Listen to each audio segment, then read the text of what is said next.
YouTube channel N rights کی یہ video دیکھنے اور سننے والوں کو السلام علیکم۔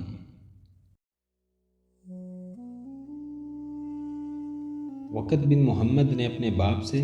اور انہوں نے حضرت عبداللہ بن عمر رضی اللہ تعالیٰ عنہ سے نقل کیا کہ آپ صلی اللہ علیہ وسلم نے فرمایا، مجھے خدا کا یہ حکم ہوا کہ لوگوں سے یعنی کافروں سے اس وقت تک لڑو جب تک وہ یہ گواہی دیں کہ اللہ کے سوا کوئی سچا خدا نہیں ہے اور محمد اس کے رسول ہیں، اور نماز درستی سے ادا کریں اور زکوٰۃ دیں۔ جب وہ یہ کام کرنے لگے تو انہوں نے اپنی جانوں اور مالوں کو مجھ سے بچا لیا مگر اسلام کے حق سے،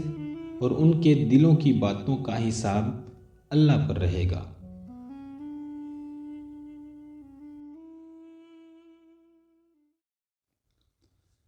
ہماری اس ویڈیو کو لائک کریں، شیئر کریں اور اپنی قیمتی رائے کا اظہار کمنٹ سیکشن میں ضرور کریں،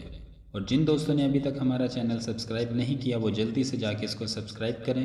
بیل بٹن کو ضرور کلک کریں تاکہ ہماری آنے والی ہر ویڈیو کا نوٹیفیکیشن آپ کو مل سکے۔